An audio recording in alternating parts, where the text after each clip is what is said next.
Why these haunted highways are actual roads to hell. Let the journey of terror begin. You know, some roads, they're more than just asphalt and paint. They're like scars, really, carved into the land by tragedies so deep you'd swear they've soaked into the ground itself. These are the places that spawn legends, the kind that feel like they're right there in the passenger seat with you. We're not just talking about that one creepy lane on the edge of town. Oh no. We're diving into highways that have earned their chilling reputations. These are the roads where the past isn't just lingering, it's breathing down your neck, where every shadow could be hiding something or someone. Places where a simple drive can feel like you're heading straight down, and those old tales of crashes and violent deaths. They're not just stories, they feel like a warning for what's coming next. Bloody 66, the mother lode of misery. Ah, Route 66. The legendary Mother Road, right? That ribbon of a highway unfurling from Chicago all the way to Santa Monica. It's supposed to be all about freedom, adventure, the classic American dream. But for years it had another name, one that sends a shiver down your spine. Bloody 66. And trust me, that wasn't just some edgy nickname. With the crazy amount of cars and stretches of road that were too narrow, too winding, and just badly made, this iconic route became a real meat grinder. Picture it, the 40s and 50s. Traffic is booming. Cars are zipping along faster than ever, but the roads, they just couldn't handle it. Spots like Dead Man's Curve near Towanda, Illinois, got a grim reputation. Local firefighters knew it all too well from the constant horrific crashes, folks speeding, sometimes driving drunk. Get this, in just 9 months back in '41, near Fort Leonard Wood in Missouri, Route 66 saw 454 accidents. That's 54 people dead, 19 of them U.S. soldiers. Let that sink in. More than one crash a day. By 1953, a New Mexico newspaper flat out called Route 66 traditionally the state's most dangerous highway, because 110 people died on their bit of it in just the first 4 months of the year. Think about it. 1 out of every 7 accidents in Arizona after World War II? Yup, Route 66. Some parts were so bad they got names like Dead Man's Alley. That asphalt wasn't just wet with rain, it was soaked in sorrow, in sudden violent endings. Families pushing west for a fresh start, like the Okies escaping the Dust Bowl, had their dreams shattered right there on the highway. Soldiers coming home from war, excited tourists, people just trying to get to work. The road didn't care who you were. And it wasn't only the crashes. Those lonely, isolated stretches, they became places where terrible things happened. Murders, people vanishing without a trace, crimes that just got swallowed up by the huge American landscape. Take the Tunerville Trading Post in Arizona. That place saw more than its share of horror. A 14-year-old boy accidentally shot in '47, then a brutal murder and robbery years later, where the owner was killed and his wife badly hurt. And even decades after that, a murder-suicide happened on its grounds. So, with all that tragedy packed into one place, is it really any surprise that spooky stories started popping up? That all that fear, pain, and sudden death would leave some kind of mark, right? Ghost sightings along Route 66 are as diverse as the road itself. You've got your classic vanishing hitchhikers, ghostly figures trying to bum a ride, then poof, gone when you get close or worse, disappearing from your back seat after you've kindly stopped. People talk about a lady in white, a pretty common ghost story on haunted roads, maybe still looking for her own lost way. Then there are the phantom cars, those terrifying headlights that suddenly pop up out of nowhere, ride your bumper, and then just vanish into the darkness. You hear stories about ghost towns along the route too, like Two Guns, Arizona. It used to be a busy stop with a zoo and everything. Now it's just rotting away and supposedly crawling with ghosts. Even the places meant for a break, like old motels and diners, are said to have their own ghostly regulars, echoes of lives cut short. All that death and misery just seeped into Route 66, and for a lot of people, it's turned from a regular highway into a hotspot for the weird and unexplained. Those screeching tires, the sickening crunch of metal, those last breaths. Some folks swear you can still hear them echoing in the quiet of the loneliest parts of the road. It's what makes it a real road to hell for anyone unlucky enough to meet its lingering spirits. Clinton Road, New Jersey, a 10-mile trip through terror. Okay, so if Route 66 is this huge, sprawling story of American heartbreak, then Clinton Road in West Milford, New Jersey. That's like a short, sharp 10-mile shock of pure, uncut terror. It's this twisting, lonely piece of road, slicing right through thick woods on watershed land. It's got a serious reputation as one of the most haunted roads in America. Some people even say it's the second most haunted in the entire world. The isolation out there, you can feel it. There are hardly any houses or shops to break up that heavy, oppressive feeling from the forest. Even when the sun's out, the trees are so thick, it's always kind of gloomy. Clinton Road's dark past isn't just a few random scary events. It's a whole pattern of deadly crashes on its hairpin turns, creepy disappearances, and at least one confirmed murder. Back in 1983, they found a man's body dumped by the road, wrapped in a garbage bag, a victim of a mob hit. That really locked in its connection to some truly grim, real-world horror. And that grim reality, it just kind of melts into the ghost stories that stick to that road like shadows. Probably the most famous story from Clinton Road is about the ghost boy at the bridge, a spot often called Dead Man's Curve. The legend goes that a little boy drowned in Clinton Brook, right under one of the bridges. They say if you throw a coin into the water, his ghost will toss it right back at you.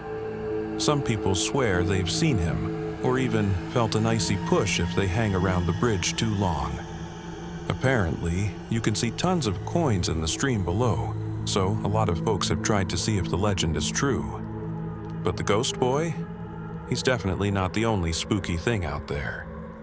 People constantly report phantom headlights, lights that just appear out of nowhere in your rear view, chasing you down that winding road and then just vanishing. Some say they've seen a ghostly Camaro, supposedly driven by a girl who crashed and died there in '88. Others talk about running into two ghostly park rangers, thought to be spirits from something that happened way back in 1939. And then there's the phantom pickup truck, this terrifying thing that supposedly harasses drivers before just disappearing. Besides all the ghosts and phantom cars, Clinton Road is also tied to some pretty dark human stuff, which only adds to its scary reputation. For years, there have been whispers about satanic cults and KKK groups meeting in the woods around there. That adds a whole other layer of real-world fear on top of the supernatural. Those old ruins of Cross Castle deep in the trees and the old Clinton furnace, they just make the road feel even creepier and give people places to focus these scary stories. Driving Clinton Road, particularly at night, is an experience. The road twists and turns. The trees block out so much light that it's pitch black even with a full moon, and you feel completely and utterly alone.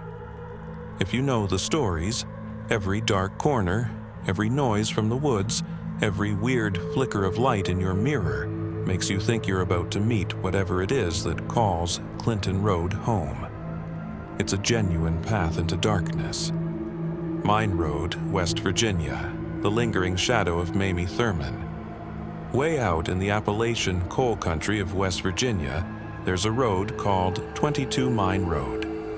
locals might know it as Trace Mountain, or just 22. It's about a 3-mile winding stretch near Holden, West Virginia, and it holds a really dark secret. A tragedy from the summer of 1932 that's pretty much permanently marked the place and led to a haunting that just won't go away. This is the story of Mamie Thurman, a 31-year-old woman whose life was violently ended, her body found dumped right alongside this road. Mamie was married, and people in the small town of Logan knew her. Then, on June 22, 1932, a young deaf-mute man was out picking berries when he stumbled onto something awful. Mamie's body. She'd been shot twice in the head, and her throat was cut from ear to ear. It was obvious she'd been killed somewhere else and then just left on that lonely mountain road. It wasn't a robbery. All her valuables were still there. The investigation quickly got tangled up in local gossip and scandal. Rumor had it that Mamie was having a few affairs, one of them with a big-shot local banker named Harry Robertson, who also happened to be her landlord. Both Robertson and his handyman, Clarence Stevenson, a black man who apparently lived in Robertson's attic, were arrested. Robertson confessed to the affair and said that Stevenson helped set up their secret meetings. But here's the kicker. Even though they found bloodstains in Robertson's house and car, the grand jury never indicted him. Instead, Clarence Stevenson went to trial, was found guilty, and sent to prison. He died there years later from stomach cancer, and word is he either always said he was innocent or, depending on who you ask, admitted to dumping the body, but not to the actual murder. So, for a lot of people, Mamie Thurman's murder is still officially unsolved, and that feeling of injustice just makes her ghost story even stronger. It wasn't long after she died that creepy stories started making the rounds. People traveling on 22 Mine Road began seeing a figure, believed to be Mamie Thurman's restless ghost. They often describe a woman wandering by the side of the road, sometimes wearing a very specific polka dot dress. They say her ghost haunts that mountain road, especially near where her body was discovered, like she's still looking for justice, or maybe just some peace. One of the wildest legends about 22 Mine Road is the Gravity Hill, or Mystery Hill. The story goes that if you stop your car at the bottom of this one hill, shift into neutral, and take your foot off the brake, Mamie's ghost will actually push your car back uphill. Plenty of people have tried it, and you can even find videos online from YouTubers and ghost hunters showing cars apparently rolling uphill. They say it's Mamie, though, you know. Optical illusions are often the real reason for these things. Every Halloween, Mamie Thurman's legend is front and center. They even have hayrides taking people around the mountain, hoping to catch a glimpse of her. But for the folks who live with her story all year, or for anyone driving that lonely road late at night, Mamie's tale is a shiver-inducing reminder that some roads aren't just roads. They're places that hold on to sorrow, where a violent death can tie a spirit to a spot, turning a bit of asphalt into a really personal and scary road to hell. The fact that her murder is still unsolved, all those rumors about powerful people and cover-ups, it all feeds into this strong belief that Mamie is still walking 22 Mine Road, like a ghostly keeper of her own tragic tale. So, whether it's the sun-scorched, blood-stained miles of Route 66, the dark, heavy turns of Clinton Road, or the sad hills of 22 Mine Road, these highways really make you think, don't they? They're like these stark warnings that maybe, just maybe, the line between our world and something else is way thinner than we like to believe. All that human tragedy, those sudden violent crashes, the cold-blooded murders, the endless ache of mysteries that were never solved. It feels like it just soaks into these places. It creates an atmosphere where ghosts and strange happenings don't just seem possible, they almost feel expected. And these aren't just made-up campfire tales, you know? So often, they're tied to real events, real pain, real people who lost their lives. The stories of ghostly hitchhikers, phantom cars, and weird sightings stick around because the dark past of these roads is like the perfect breeding ground for them. Is it just our minds playing tricks on us when we drive through these lonely, creepy places? Is it the heavy weight of history? Or is there really some unseen energy out there? Some kind of lingering presence that just won't let the past fade away? What do you think really makes these roads so terrifying? So, what's your take on all this? Ever had a creepy experience on some deserted highway? We'd love to hear your own haunted road stories. Drop them in the comments below.